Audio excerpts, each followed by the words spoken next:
तर ही दृश्य आपण बघतोय मुंबईतली आहेत। वरळीमध्ये ठाकरे सेना आणि भाजपमध्ये वादाची शक्यता होती आणि आपण बघतोय आता हे कार्यकर्ते जे आहेत ते आमने सामने आलेले आहेत। वरळीतली ही दृश्य यावेळेस पोलीस या कार्यकर्त्यांना आपण बघतोय की कशा पद्धतीने नियंत्रण मिळवण्याचा प्रयत्न करतायत। कामगार युनियनवरून वातावरण तापलेलं आहे। वरळीतील सेंट रेजिस हॉटेलमध्ये शिवसैनिक मोठ्या प्रमाणात जमा झालेले आहेत। भाजप मुंबईतील पंचतारांकित हॉटेलमध्ये नियमबाह्य पद्धतीने संघटना नोंद करत असल्याचा आरोप ठाकरे सेनेने केलेला आहे आणि त्यामुळे जोरदार घोषणाबाजी आता झालेली आहे। सेंट रेजिस हॉटेलमध्ये आपण बघतोय कशा पद्धतीने ठाकरे सेना आणि भाजप यांचे कार्यकर्ते जे आहेत ते आमने सामने आलेले आहेत। इथं कर्मचारी युनियन स्थापन करण्यासाठी भाजप नियमबाह्य पद्धतीने ही युनियन स्थापन करत असल्याचा आरोप ठाकरे सेनेने केलेला आहे। पंचतारांकित हॉटेलमध्ये नियमबाह्य पद्धतीने संघटना नोंद केल्याचा आरोप करून या ठिकाणी आपण बघतोय ठाकरे सेनेनं गोंधळ घातलेला आहे आणि भाजपचे कार्यकर्ते आणि ठाकरे सेनेचे कार्यकर्ते इथं आमने सामने आलेले आहेत। मुंबईतल्या वरळीमध्ये वातावरण तापल्याचं दिसतंय। कार्यकर्ते प्रचंड आक्रमक आहेत। जोरदार घोषणाबाजी एकमेकांच्या विरोधात इथं होऊ लागलेली आहे।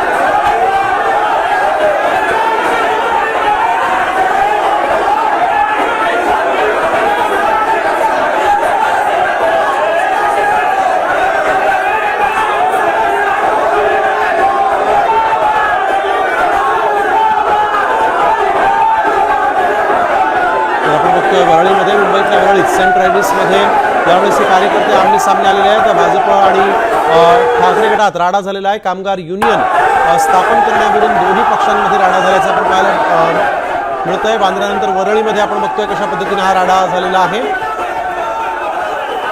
गिरीश कांबळे आमचे प्रतिनिधी आपल्यासोबत यावेळेस फोन लाईनवरून जोडले गेलेत। गिरीश, नेमकं कारण काय वादाचं?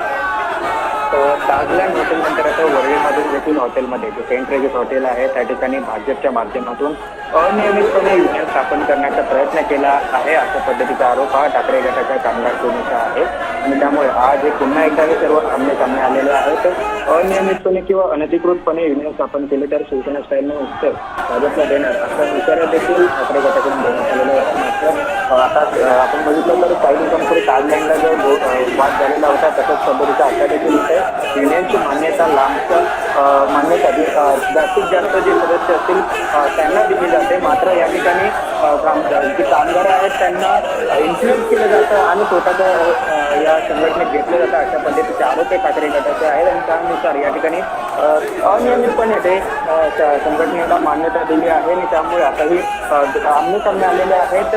त्यामुळे हा वाद कुठपर्यंत जाऊन पोहोचतो हे देखील पाहावं लागेल, कारण जेव्हा ताजलँड एअरमध्ये हा वाद झाला होता तेव्हा स्वतः या ठिकाणी अनिल परब पोहोचलेले होते। आता या ठिकाणी निशिकांत शिंदे हे या ठिकाणी नेतृत्व करत आहेत आणि वरळीत असल्यामुळे सध्या भाजप असेल किंवा शिंदे गट असेल हे सातत्याने वरळीला देखील टार्गेट केलेलं आहे आणि अशा स्थितीत वेगवेगळ्या संस्था संघटना प्रत्येक हॉटेलमध्ये स्थापन करण्याचा प्रयत्न हा भाजपकडून केला जात आहे आणि त्यामुळे आता पुन्हा एकदा कामगार सेना स्थापन करण्याचा जो प्रयत्न भाजपकडून केला जात आहे मात्र त्याला आक्षेप असा आहे की या ठिकाणी भाजप अनधिकृतपणे त्यांची संघटना ही स्थापन करते, त्याला मान्यता देते आणि त्यामुळे प्रशासनाच्या विरोधात हा ठाकरे गटाचा या ठिकाणी मोर्चा किंवा आंदोलन म्हणा सुरुवातीला दमलेलं होतं, सुरुवातीला उतारा देण्यात आला होता तरी देखील जे आपण बघतो की भाजपने देखील त्यांच्या जे संघटना आहे ते वाढवण्याचा जो प्रयत्न केला, स्थापन करण्याचा प्रयत्न केला,